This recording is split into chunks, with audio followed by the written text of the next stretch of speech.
What up? What up? What up? What up? Uh-oh. What up, dog? What up? Killer? What up, I was like, what is up with this delay? I was like, come on, man, catch up. man? Hey, man, we are back for another banger. We told you guys that we have had an all-star lineup lined up for you guys. We told y'all. So if y'all haven't been tuning into the past episodes, hopefully you caught the Lily and Kendall. Hopefully you caught the Tim. Hopefully you caught the Julie, and now we coming back with another one. So as y'all know, we start the show off with paying the bills. Shout out to Chulaware. Make sure y'all go grab y'all shorts. Use that code eShell10. Don't forget it. eShell10. I ain't gonna say the other one because I need these codes. Nah, but or Damn. Carolina or Carolina Muscle. Use either one of those codes. Make sure you try to share. Let us know you use those codes. But other than that, man, competition season is in full effect. We already are into the big shows. We leading up into the championship shows, man. Hey, bodybuilding is exciting. It's exciting right now.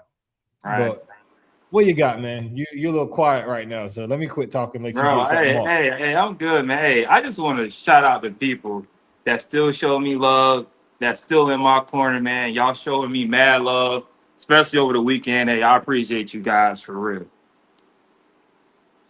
Here we go. Unpopular opinion. Let's get it. In a world where everybody's a coach, Ooh, okay. you do one show, you're a coach. Yes, sir. All right. It's the qualification. Would you like to see a course for people to go through and be a certified coach for an organization? For organization? Yeah, so let's just say if you are a coach or this organization like, hey, this is our course, this is our criteria for you to be a coach. And you can earn a certificate through us to be a certified coach for this certain organization. How would you feel about that? I would hate it. Why is that? And the reason for that is I think there's so many things given out. Like a piece of paper or a certification doesn't make you a good coach. Certification to become a judge doesn't make you a good judge. That takes time. That takes a lot of effort. And just because you go do a show or win a show doesn't necessarily make you qualified to become a coach, let alone a good coach. So I think there would be more people put in harm's way, and then that organization will have to hold on to all the risk when people say, "Oh, I'm a certified coach through this organization." So I think there should definitely be a vetting system because I think I'm not very sure, but I know certain organizations do. Um, when people are looking for coaches, they have coaches like really quality coaches that they may refer. Yeah. I think there should be a vetting system, and there should possibly be like a. I know when people are looking for posing coaches, sometimes they vet them and say, "Hey, this is a really good posing coach for your category." So I think when it comes to that, I think if the organization will ever get behind somebody or promote somebody as a coach for that organization, they need to vet them, vet their athletes, and also make sure that they're putting in a quality product and they ain't out here hurting people. All right. So real quick, just give me three qualifications. If there was a course that you had to go through to become a coach, what would be the three qualifications?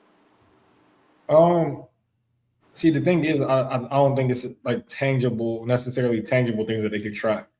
Like I always say, the best coaches, like I'm going to talk about my coaches. So my coaches are actual fans of bodybuilding. So I Okay, think so number one, a fan of bodybuilding. Okay. because I think some people just bodybuild, they're not real fans. So I think you got to be a fan of bodybuilding. You got to know about bodybuilding. Um, I think the second thing is you have to be knowledgeable about nutrition Okay. with specific athletes, whether it's natural, whether it's enhanced. If you're prescribing any type of drugs or peptides and stuff like that, you need to be knowledgeable and not out here putting people in harm's way. Um, I don't necessarily think the coach has to have competed. I think that's a bonus if they competed. Okay. But I think people are going to take that out of context. Like, oh, I need to compete to be a coach. Like, no, you can know. I know a lot of people who knows a lot about nutrition that can help people get lean without ever competing. But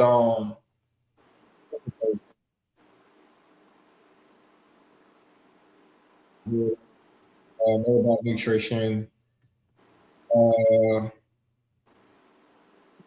let's just take one. Let's take one. You have to have a moral compass. You got to have integrity and actually tell people when people come to you, be truthful with them and tell them like, hey, you actually know what you're doing.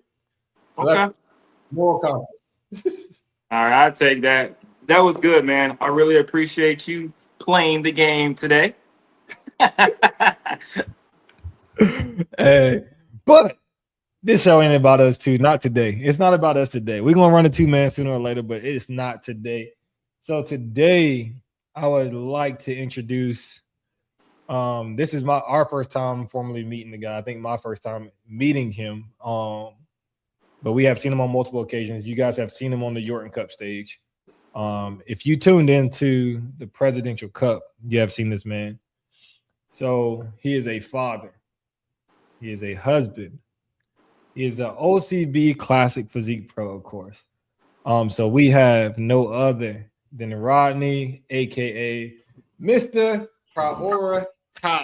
What's going on? What's going on, man? How you doing today? I'm feeling good, man. How y'all feeling? Good, good. I mean, I'd be feeling a little bit better if I had an extra $1,000. I mean, it's always a good thing to come across, every once in a while, Yes, sir. Yes, sir. So I know our intro was pretty brief. So tell the people a little bit about you, man. Yeah, man. Like you said, father, husband. That's a real big part of my life. Is me every day. I'm a tad bit of a little nerd here or there, right? I work in technology. That's my career. But I fell in love with bodybuilding, 10 years ago or so, after a health scare. And it kind of started off as just trying to get myself together, right? And then, just fell in love with the sport, started to check in the history and follow everything. Of course, we see the guys from back in the day, but you never really dig that deep into it. So I started digging deeper into it and just, fell in love with the process, right? And that's been me for the past 10 years, man. I've been in the gym, doing the work, following everything that I can learn out here in the interwebs. Okay, I'm gonna steal something off another podcast, off of Carmelo Anthony podcast, The Connect. So Melvin's your coach. How did y'all two get connected in this industry? Man, so last year I finally bit the bullet and was like, all right, I'm gonna compete. I've been working out for years. I've been building this physique for years. I want to get in a position to show it off, right, and show the hard work. So Tina Johnson, everybody knows Tina, right? She had a posing clinic at Melvin's gym in February of last year. And I was trying to get in it, saw the post late, and my wife, shout out to my wife, she reached out to Tina and she got me a slot in the posing clinic. And so I went out to Melvin's gym, went through the posing clinic, met Melvin. We chopped it up a little bit then. And after that, I reached back out to him when I was like, all right, this is what I'm going to do. I'm going for X show this year. And I liked Melvin's vibe at the posing clinic, real straightforward. And I do well with that, So reached back out. We had to sit down. He asked me a few questions. And from there, we just took off, man. Okay. So I'll get to my serious questions later. So we hear you definitely said, hey, I fell in love with the process. And that's something we hear so much, Philadelphia been trusting the process for so long. Apparently the process is processed this year, but a lot of people use that terminology but I think they use it as a buffer, right? Yeah. But what does trusting the process for you, who you mentioned the health scare, what did trusting the process look like for you to make it to this point in your career? Like, talk us through the amateur, your prep to amateur, prep to the Yorton, and your prep to get this check this 2 weekends ago. I think for me, man, is just realizing that, instant gratification doesn't come, and it doesn't bring you those things that you really want, right? Like the things that you really want, the things that have the most value, it takes a while to get those things, right? And so for me, right? Even this process of getting to a point where I felt comfortable doing the show, doing the amateur show, right? I worked on my body for years and years, and it never even thought about doing the show, and really putting it out there until like the past couple of years or so. It's like, man, you're doing the work, you're working out in this manner, you're following nutrition in this manner. Why don't we take that next step? But that's what trusting the process was for me. It was like, hey, taking your time, putting that good energy into it, and then doing the work, and then seeing if you can reap the benefits of all of that, and not really worrying about it. You know what I'm saying? It's just at this point, it's something that you do. It's who you become. I know Eric mentioned, you mentioned, and Eric just mentioned too, the health scare. Yeah. Can you get into that? I previously looked at your Instagram and I seen that you were bigger, a lot bigger than what you are now. So was that tied into the health scare? That's why Yeah. lost the weight and everything. Yeah. So can you just talk about that? Yeah, that's where it started, right? So 2016, 2016, I had my first son was born. 2017, I think I was sitting at like 260, 265-ish, and I'm only 5'7". So, I was a real heavy guy. And in 2016, I also lost my father to congestive heart failure and a lot of other issues. But in 2017, I'm sitting at work, regular day, and I start having these migraines and just pains in my forehead, between my eyes. So I go up the street to a doctor, and just real quick, urgent care type situation, and my blood pressure was like sky high. Like I can't even remember the numbers, but I know they were like high 100s over mid 100. Like it was crazy. And the doctor, she said, Mr. Johnson, I can put you on blood pressure medicine right now. Like I can put you on a prescription right now, and you will have to take this. And I told her right then, I said, Hope, I said, I don't want to do that. Right. I'm coming off of losing my father to these issues. I don't want to get on a pill. I know I can fix it myself. I know what I needed to do, because it wasn't my first time going down the weight loss track. A year, 2 years before that, I had tried to get into it. But you never really get into it until some stuff hits the fan, and then you have to, right? And I had a 1-year-old, right? My son was turning 1 that next month, and I was like, I got to be able to be around, man. I got to be able to be around, be here for my little man, move with my little man, and be here for my family. And that's what kicked it off, man. It totally, wholeheartedly was that. It wasn't anything outside of that. Okay. All right. So now I could get into my detailed question. So, you have a phrase that says prioritize the goal. You mentioned here, hey, my lifestyle, I'm a husband, I'm a father. But how do you prioritize competing without it being at the expense of losing time with your family, mostly losing time with your family or affecting your work? Yeah. I mean, it's sacrifice, right? Nobody wants to get up at 4 o'clock in the morning every single day, right? Nobody wants to wait until 10:30, 11 o'clock in the evening to go get that last little bit of cardio in, right? But, I want both of these things, right? I want to have the time with my family, and I also want to, pour into the thing that I love, right? And that's bodybuilding. And so, sacrifice. I don't want to get up every day, right? I don't want to go do the midday lunch break sessions and stuff like that to get the cardio in and get the workout in. But that's what you do. I try to make sure that I carve out the time for myself and the things that I'm working on that doesn't, impede on their time, right? And then outside of that, we try to make sure that we have those small family moments, game nights, quick trips to the pool on the weekend, things like that, just to keep everything fresh and let them know that, hey, daddy's still, thinking about you guys. I know I'm talking about protein every day, but, I'm still making sure I put you guys as first, and making sure you guys are okay. All right, I have a follow up to that one more time. So, and there's a word that we use in bodybuilding that's just used in life. And I just want to, I guess, ask from your perspective, the word is balance. Like, oh, I can balance my family and balance bodybuilding. And you hear athletes who say that when they had to make it to the highest of level, that something had to be unbalanced for them to reach that. So, what is your thought on balance? And do you feel like mastered or came to having balance with family and competing?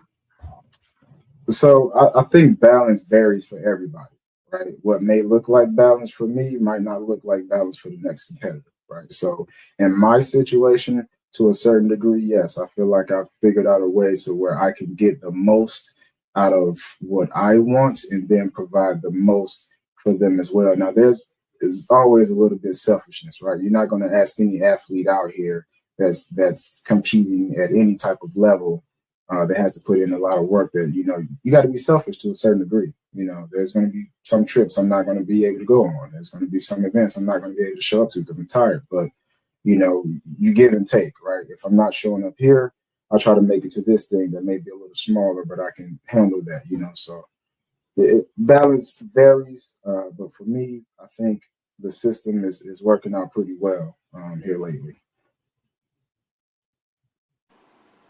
All right, let's get into your competition. So what this is you just completed your third show, right? Third show. All right, so let's talk about that, because correct me if I'm wrong, but you posted something on your story. It was like, I pretty much predicted I was going to place, what, second place, I think you said, or something like that. So Melvin has this thing where, we're filling out everything and he'll be like, and I didn't even know this happened actually, but I saw him in his phone. He's just typing in his phone, doing this little thing or whatever. And later on that evening, he's just sending me pictures and stuff from the show. And he's like, the picture came through and it was like, I predict second place. And this was like at 8:50, like it shows. And the thing is like 8:50 in the morning. We just walked through the door. Mind you, I had no idea this guy was thinking about this or anything. I'm just like, all right, here we go. It's game time, right? And so no, that was not my prediction per se. It was Melvin's prediction. Yeah, it was Melvin's prediction. Like, Okay. I'm feeling like second place. You never know. Like I said, you never know who you're going to walk out again beside the day of the show. You don't know what they're bringing to the table, but we felt good, right? We felt good about the work that was put in over prep. We felt good about the changes from last season, and they showed up. All right, so of course you had the chance. Well, you had a chance to stand next to the current Euro Cup champion. Where do you see yourself going from here? You have 5 weeks, 7 days, 6 weeks pretty much to dial it in. Yeah. So how much do you think y'all can improve, and what is that going to take to get to that next level? I mean, I think we're going right back to the drawing board, right? We're going to try to figure out what the feedback is from the judges to see where I can close that gap, even more. And we're going to see what we need to do to bring those things up. I think, 6 weeks, of course, is real quick. It's a blink of an eye when you really think about it. But I think that when you are dedicated and you're locked in on, reaching your goals, you try to do as much as you can to get to the next spot on the list. So, we're going to go back to the drawing board. We're going to build out a solid plan for whatever the weaknesses are that we need to bring up and, bring it out to the Jordan Cup. And if I'm not mistaken, I'm pretty sure we was on stage together last year at the Jordan for finals, correct? Yes, sir. So the goal this year is to crack that top 3, right? Hey, the goal this year is to get back up there and crack that top 3, man. There we go. Love to hear, brother. Yeah, man.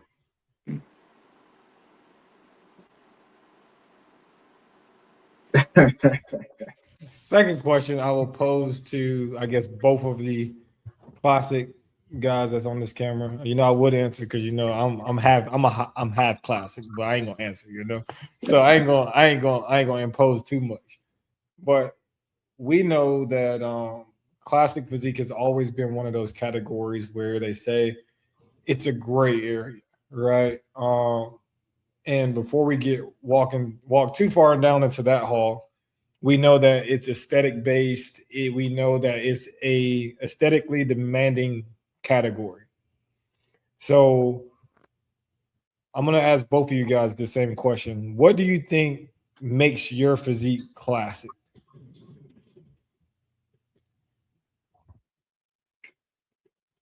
Champ, you want to kick it off? I mean, it's crazy enough. When I first came to the OCB, everybody swore I was a bodybuilder. They're like, "Oh, he's a bodybuilder just because of my size." But if you look at the current Jordan Cup champion, he carried good size. So do people consider him a bodybuilder? But for me, I think just my symmetry makes me classic. I got the small waist. I got a nice V taper. Great back, lats. So I think that's what makes me classic. And I don't come in diced like a bodybuilder. So I think that's the main separation for me. Likewise, right? You know, broad shoulders, nice V taper, wide back, dice to a certain degree. You know, we like to see hammy lines, of course. So you know, look, maybe a little glute, you know, here or there. But likewise, you know, I think of classic as you're looking at that silhouette, right? You want a pretty silhouette when you look at it. So when I look at my, you know, like you said, upper wide, waist small, quad sweep, you know, those type of things. Which I know it's a little different over here in the natural side, but I think the IFBB is having that same argument. They're like, yo, these classic guys are coming in way too big. They're coming in like bodybuilders these days. Yeah. So where do you draw the line at, you know? Right.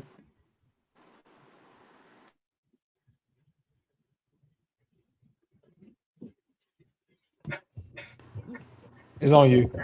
Oh, it's on me. All right. Well, let's see here. What can I pull from? What can I pull from? You did Queen City last year, right? I did Carolina Fitness Festival last year. Carolina Fitness Festival, and that was how many weeks before the Jordan? 1 week. So hold on, man. So you did Carolina Fitness Festival, got your pro card, and you said, "Hey, I'm gonna just jump into the Jordan Cup." What I got to lose, man? Hey, okay, that's good, but just What I got to lose? Hey, he hit the Bobby Smurder. I was an amateur about a week ago. yo. So just give me the feels on that, brother. Like, were you nervous, or was it like, yo, whatever? Like you said, like I don't got nothing to lose. I'm just going in to see how I do. Yeah, I mean it's a bit of both, right? Like I'm not oblivious to what the Jordan Cup is in the OCB. You know what I'm saying? It's the biggest show of the year. It's the biggest show for the org. So, you know, we coming off the Carolina Fitness Festival, and Melvin's like, you know, you let me know what you want to do. You know, I'm a roll with however you want to roll. So I'm here celebrating with family, and we having a good time, and everybody's like, "What Rodney doing?" I'm over there in the corner, like, "Hey man, we going to Charlotte. You know, like we're going to try to do this thing. You know." So of course, you're a little nervous, right? It's the biggest show. I'm in my mind. I'm still an amateur, of course, right? Technically, I'm now a pro, but I just did my first show a week ago. You know, this is crazy in my mind. But on the other side of it, it's like, hey, what do I got to lose? You know, I've already achieved my dream to step on the stage and showcase my body, right? Showcase the hard work. So, hey, let's just go take a swing at it. Who knows what can happen? You never know, you know, what you do on any given Sunday. So, hey. So was that like a full circle moment for you from going from your health scare, right?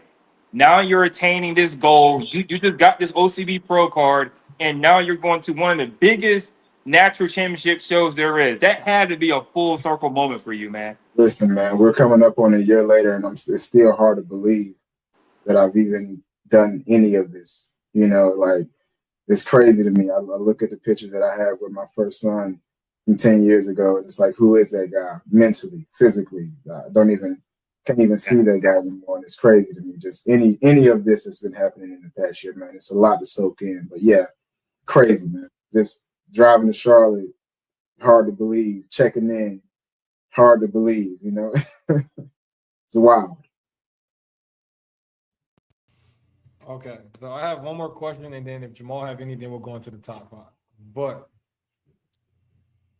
we know Melvin. We actually had Melvin. He's a friend of the podcast. He's been on the platform, right?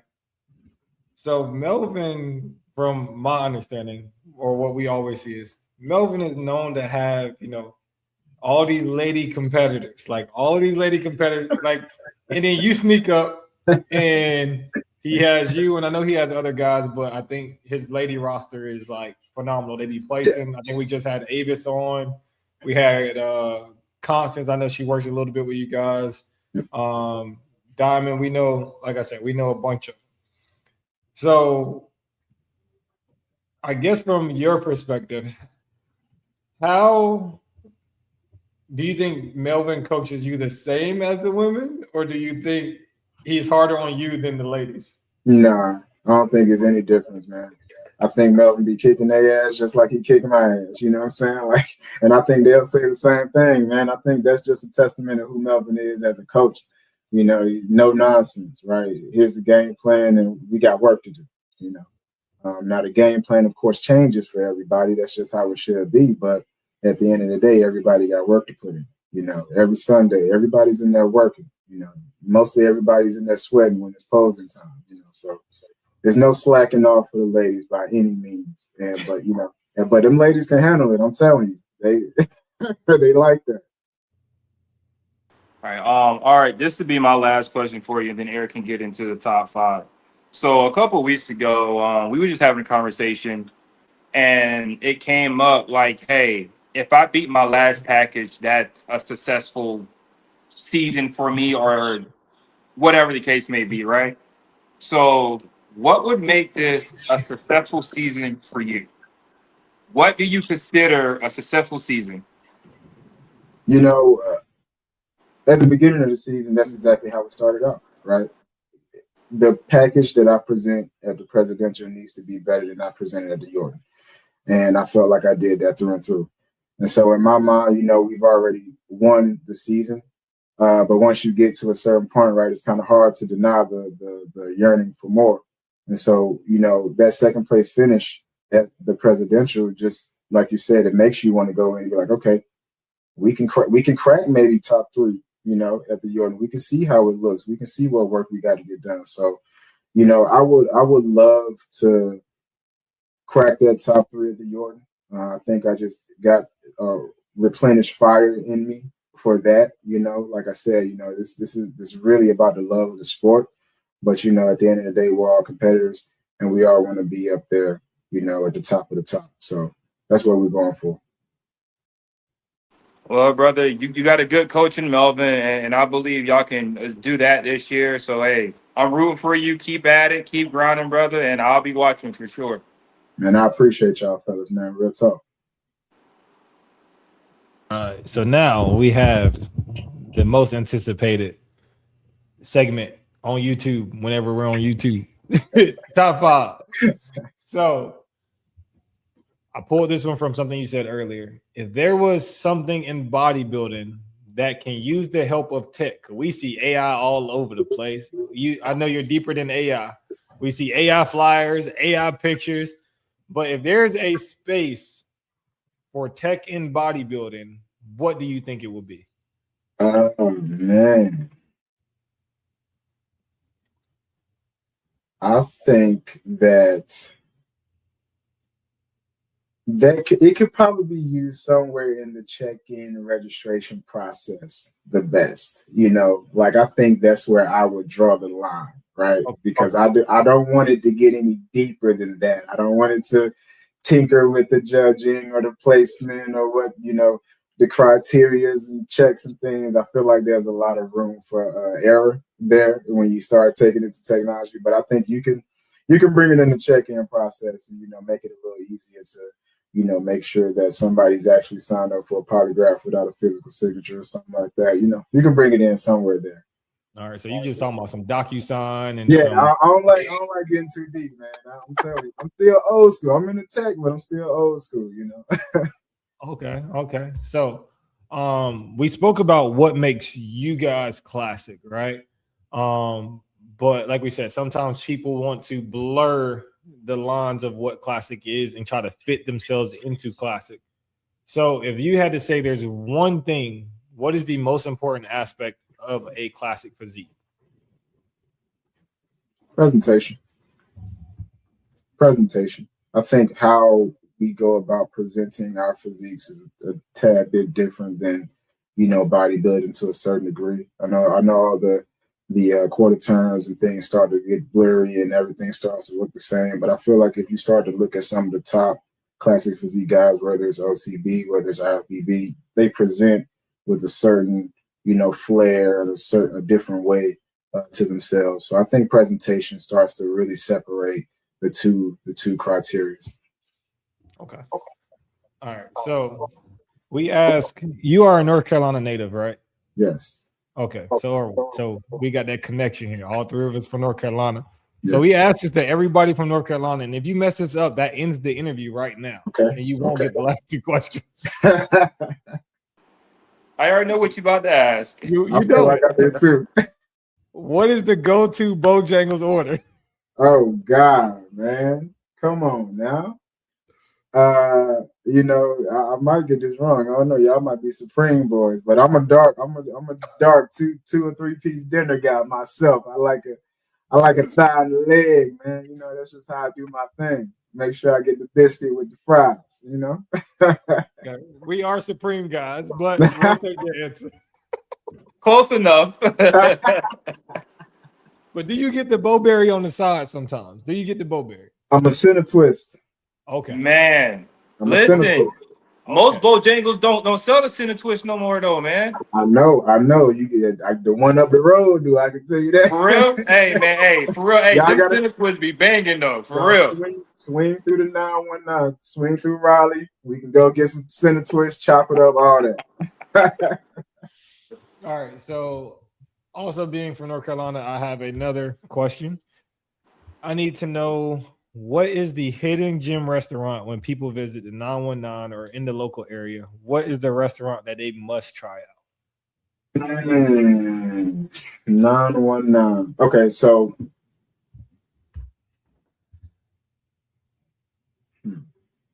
hidden gem in the 919.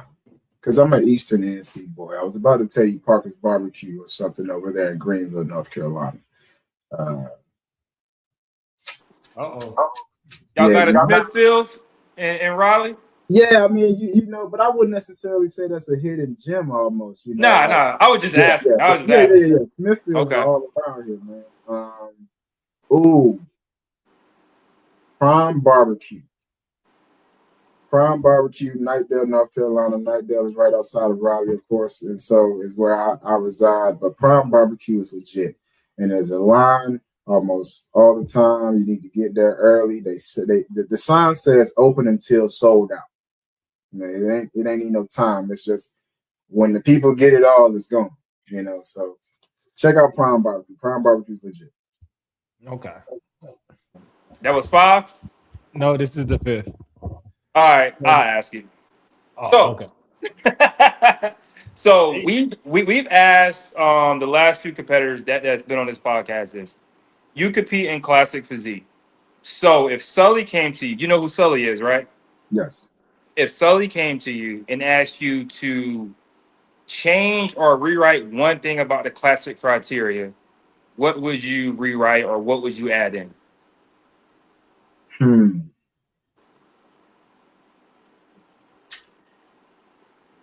I would probably increase the amount of leanness that should be shown for classic physique. I'm a fan of a nice lean physique. I'm a fan of lines. And so I know that the verbiage is not too lean, but I think, some competitors could come in a little leaner, when you see them in playback and things like that. I think that could be a little more of a strict thing. So yeah, I think we could probably increase that a little bit in class. Okay. I guess we're doing a top 6 today. Go ahead, Eric. All right, so bonus question. Uh-oh. Bonus I get a question. 6th one. 6 of them. 6 of them things. So yeah. I need 3 words, right? I have a picture. I need 3 words, and then we will end it. You ready? Ooh. Confident, solid, dicey. Yeah. Hey. Confident, solid, and dicey.